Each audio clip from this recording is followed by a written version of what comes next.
نو د رسول الله مبارک خو ډېر لوی شان دی، ډېر لوی مقام دی، ډېره لویه مرتبه ده. لا يمكن الثناء كما كان حقه بعد از خدا بزرگ توی قصه مختصر شاه عباس ډېره موده پس هم راغلې خو ځه خدای پاک د به خیر غواړو.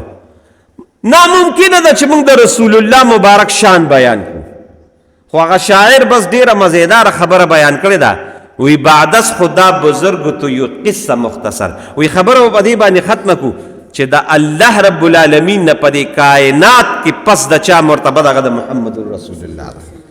ټول قرآن کو تر اوالی که نه د الحمد نه تر د والناسه پورې، نو زما د محبوب ذکر دی پکې، زما د محبوب د پاسېدو د کېناستو، د هغه د زندګۍ، د هغه د نشست او د هغه د برخاست او د هغه شان او د هغه د مقام ذکر دی.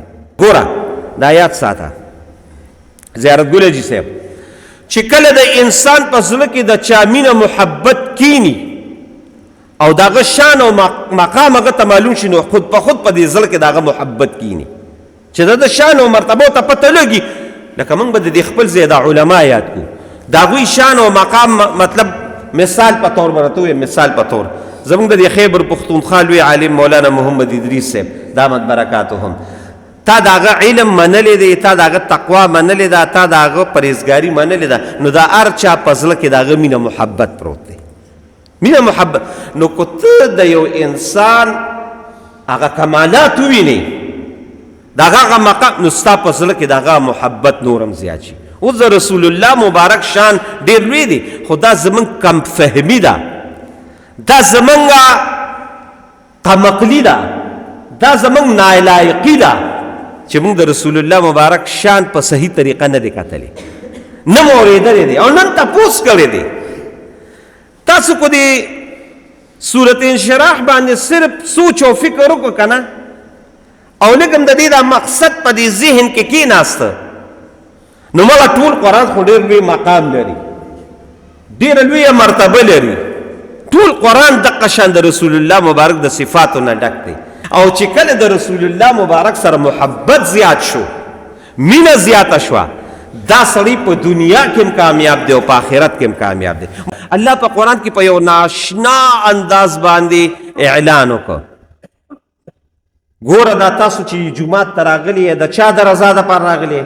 الله، شاباس، ټول د الله د رضا دپاره راغلي یې.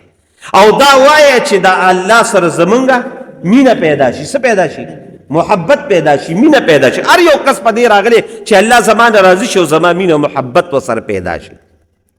خو الله وایي راځه مونځونو لم راځه، ذکرونه هم ډېر کوه، خو مړه یو آسان شی راته الله وایي د خپلې مینې محبت ښیم. ته خو وایې چې زه الله سره مینه کوم که نه، الله وایي دا پرېږده، داسې یو څیز راته ښیمه او داسې یو مقام او مرتبه راته ښیمه، خو هغه تا په زندګۍ کې راوسته، نو ستا خو ما سره مینه ده، خو د هغې مینې او محبت چې د هغې انسان سره راوستو، نو ستا خو ما سره مینه ده، الله وایي زما به تا سره مینه وي.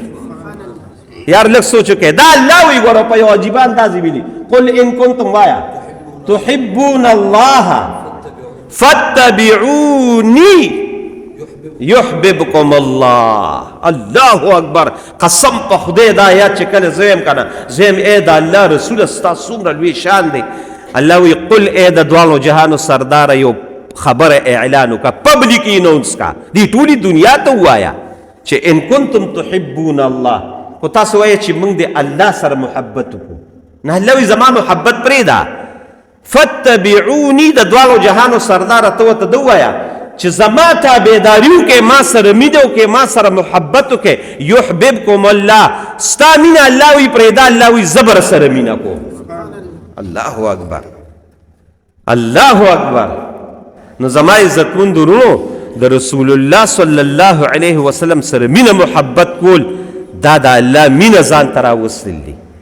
اوس د دې پیغمبر شان په دې زړه کې کېنول دي، مقام یې کېنول دي، او بیا د دې پیغمبر په سنتو باندې عمل کول دي. دنیا هم کامیابه ده او آخرت هم کامیاب دی. ورفعنا لک ذکرک، اوهو دا ډېر لوی شان دی، دا ډېر لوی مقام دی، دا ډېره لویه مرتبه ده. ورفعنا او اوچت که منګه لک ستا ذکرک، ستا ذکر. ستا ذکر، ستا مقام، ستا مرتبه مونږ اوچته کړه. او څنګه مو اوچته کړه دا یاد ساته. دا په دې خپل ذهن کې نن کینوي. زما د الله په ذات باندې قسم، ستاسو به د دې خوږ پیغمبر سره مینه محبت نورم زیات شي. ستا ذکر ما اوچت که، ستا ذکر ما اوچت که. الله وی چې کوم ځای کې ګوره د الله شان خو ډېر لوی دی، د الله مقام ډېر لوی دی، هغې ته رسېدل د حتی د رسول الله مبارک هم ناممکن دي. خو الله وی چې کوم ځای زما ذکر کیږي نو هلته به ستا ذکر یم اوچت مې که ستا ذکر. ورفعنا لک ذکرک، ستا ذکر مې په تمام جهان باندې اوچت کړ. مختصر به تاسې خبره کوم. ګوره موږ او تاسو ټول څه یو؟ مسلمانان. ټول څه یو؟ مسلمانان. او د مسلمانۍ دپاره لومبې څه دي؟ هغه کلمه طیبه ده. کلمه طیبه. اوس کلمه طیبه څنګه ده؟ ټول وایي لا اله الا الله محمد رسول الله، محمد رسول الله. ټیک شو؟ اوس دا موږ او تاسو وایو.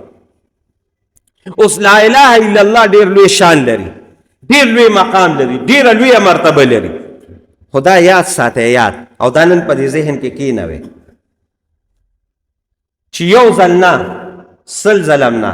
جماله دا خبره لږ کینوه. سل ځلم نه، زر ځلم نه، زرو پسې بیا لاک ځلم نه، لاکو پسې بیا کروڑ ځلم نه، کروڑ پسې بیا ارب ځلم نه، ارب پسې نه کرب. چې تو وی لا اله الا الله، لا اله الا الله، یو کرب دی وی. خو چې محمد رسول الله دی وسره نه ویلې، زما د الله په ذات باندې قسم کو ستا ایمان مکمل شي. ستا ایمان به نه مکملي، دا به نه مکملېږي چې تو سره وی محمد رسول الله. د مکې خلکو هم بعضې وی لا اله الا الله، خو محمد رسول الله به نه وي. په تېره جمعه څه ده خو یاد دي شي نو د ابو محذوره خبره مې کړې وه. د ابو محذوره چې اذان یې کو او کله رسول الله مبارک دغه کړ نو بانګ یې شروع کړ، وی وایه اشهد ان لا الله اکبر. نو وی بیا وایه اشهد ان لا اله الا الله. نو اشهد ان لا اله الا الله وی. نو بیا ورته نبي علیه السلام وایه اشهد ان محمد رسول الله. نو وی نه وی محمد رسول الله خو هغوی رسول نه ګڼو.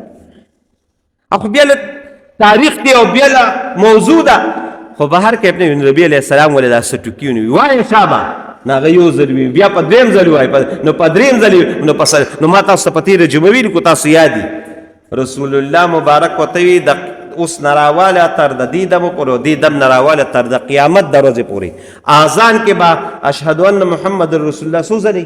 دوه ځلې وي. خو ستا په اذان کې چې د کمې پورې ته جم دی، ستا په اذان کې به اشهد ان محمد رسول الله څلور ځلې وي. دا به ته وي او هغه به وي تر د مرګه پورې. دا د هغه یو شان و، د هغه یو لوی مقام. بهر کې نو الله وی ورفعنا لك ذکرک، ستا ورفعنا مونږ اوچت کړه لکه ستا الذکر کا ذکر، ستا ذکر به ډېر اوچت کړي. اوس ما ته وګورئ، دا خو کلمه شوه، خو د کلمې نه علاوه، د کلمې نه علاوه زمونږ د دین ډېر احکامات دي، مونږ او تاسې کوو. خو چې کوم ځای کې د الله نوم الو نو جوخ په سره د محمد رسول الله نوم الو، دا به الو. نو ته راته مثال ووایه، لکه مثال په طور باندې. او دا وی دا به الله وی جاری به وي چې کومې پورې زما نوم وي ورفعنا لک ذکرک، ستا ذکر مې اوچت کړی، ستا نوم به ورسره خامخا وي. ما ته وګورئ، دا اذان تاسو مونږ یې کوو که نه؟ بالفرض خبره ته کوم، لا اله الا الله محمد رسول الله خو دې ووې. نو زموږ دا تبلیغي حضرات بیا یو خبره کوي، وایي لومبې په مونږ باندې لا اله الا الله محمد رسول الله، وایي چې په اسلام کې داخل شي نو بیا لومبې حکم د څه دی؟ د مانځه. نو د مانځه د بللو دپاره اهم څه شیز دی؟ اذان دی. اذان مونږ پې مخکې بیان هم کړی دی، بیا به هم پې وکړو.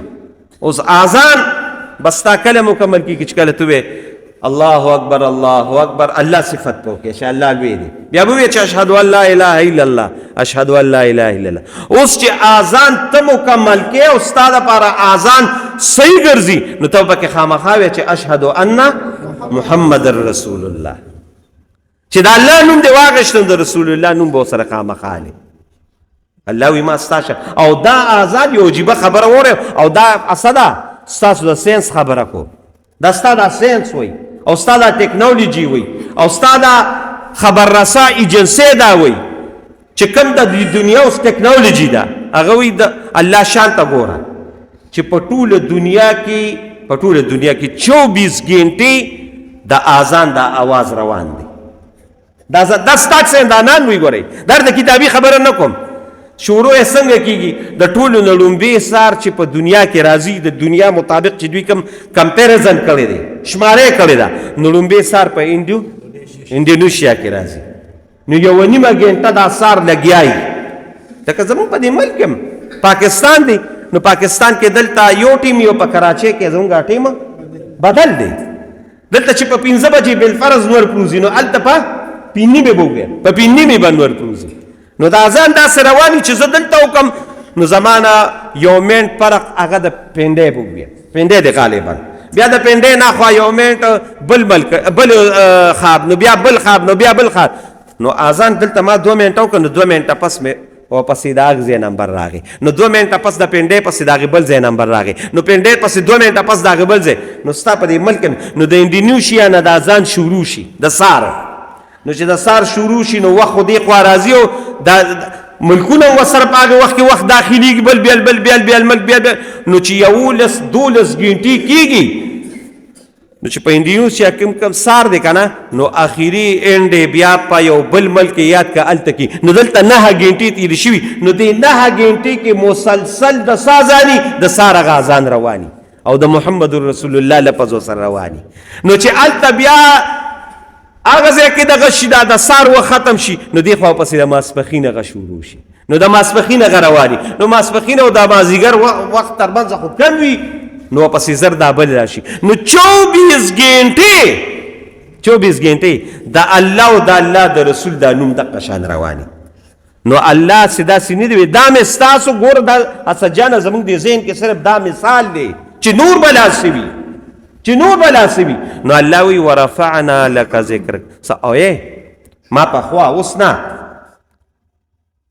وهبګله جی صاحب پخوا مې دا یو انټرویو کاته چې کله زمونږ هغه په دې ښه بدلا پیدوم نه او د سپوږمۍ ته هغه لومبې کس وخته نو چې هغه واپس کله امریکې ته راغی یا چې د عرض نو قسم په خدای د انټرویو ما کتلی ما د علماو نه بیا داسې اورېدلې وه وایي چې هغه واپس راغی ناغه وي چې اوازونه خو مې پکې ډېر اورېدل خو قسم دی چې هر وخت مې په غوږونو باندې اواز و ناغه به صرف دا و چې اشهد ان محمد رسول الله د اذان اواز پکې د ټولو نه زیات او هلته اواز ضایع کېږي نه دلته خو زما دا خبرې دي تاسو واورېدې بس خبره ذهن کې کېناسته خدای دا خلک یې دا دی لګیا دی په دې کیمرو کې محبوس کوي نو دا د دوی نه دا خبره نه روکېږي اوس د الله کیمره خو ډېر اوچته ده د الله طاقت خو ډېر اوچت دی نو هغه ساینسدان قسم دا به زموږ مولوي صاحب هم دا خبره کوله وی هغه ساینسدان وي چې هلته مې صرف په غوږ باندې زیات تر اوازونه رالل نو څه رالل د اذان رالل چې اشهد ان لا اله الا الله و اشهد ان محمد رسول الله الله وی ستا نوم به د اوچت وي د ټولو نه اذان کې د رسول الله نوم واپسې بیا بل راشه اقامت شروع شو نو چې اقامتګر اوس په تاسو په خپله په دې غوږو باندې تیمور جان چې اقامت کوي یا فاروق جان نو ته به ووایې چې اشهد ان لا اله الا الله و اشهد ان محمد رسول الله چې زما نوم وي الله وایي ستا نوم به ورسره وي ورفعنا لك ذکرک داسې خطبه وګوره دا اوس چې خطبه ما وي نحمده ونستعینه ونستغفره په دې پیغمبرانو کې د رسول الله نه پس چې زیات تر زموږ په دې قرآن کې بیان شوي دا د چا شوي دي شاباس د موسی علیه السلام او په موسی علیه السلام تکلیفونه هم ډېر راغلي څنګه دی الله په صورت طه کې څه وایي چې منګه ستا یو تکلیف پسې بل تکلیف په صورت طه کې آیات زما د دې یو دا دعا به لکه زما د پاره وکړې چې د دې اپریشن نه پس زما لږ یادداشت کې کمې راغلی دی نو بعضې څیزونه رانه ایر شي دا آیات ما ته ښکلې یادو چې موسی علیه السلام وایي چې زما تکلیف د پاسه تکلیف خدای ما ته نجات راکړي دا په صورت طه کې یو آیات دی ما تاسو دوی زما د ذهن نه وده نو په موسی علیه السلام ډېر تکلیفات راغلي اوس چې ورته الله وایي اذهب الی فرعون انه طغى فرعون له وی لاړ شه ستا خو یار و که نه ته خو موږه شندګی وی فرعون له لاړ شه انه طغى ډېر سرکشه دی او یا زره ماشومان یې حلال کړي دي، او یا زره ماشومان. ډېر سرکشه دی، بدبخته دی، سخت کافر دی. نو موسی علیہ السلام الله ته لاس اوچت کړ او سی ووی دعا شته په قرآن کې، شپاړلسمه سپاره ده، رب اشرح لي صدري. الله ته سوال کوي، رب اشرح لي صدري ويسر لي امري واحلل عقدة من لساني يفقه قولي. اوس الله ته دا سوالونه شروع کړل، رب اشرح لي صدري. خدای سینه مې کوله وکړي، دا خو ډېر ګران کار دی، د یو ډېر ظالم باچا مخې له ورځم. نو موسی علیہ السلام الله ته سوالونه کوي، خدایا سینه مې کوله وکړي، یا الله سینه مې کوله وکړي، د علم نبوت دپاره مې سینه کوله وکړي. الله ته موسی علیہ السلام ګورې زه ته پرېږده، موسی علیہ السلام الله ته سوال کوي. خو مله په دې خوږ پیغمبر به درود خامخا وایه. موسی علیہ السلام الله ته سوالونه کوي او بغیر سوال رسول الله مبارک ته الله وی الم نشرح لك، ستا سینه ما کوله وکړې ده. یار دې شان ته چې ګورې دې مقام ته ګوره پیغمبر علیہ السلام کم مقام دی، کم شان دی، کمه مرتبه ده.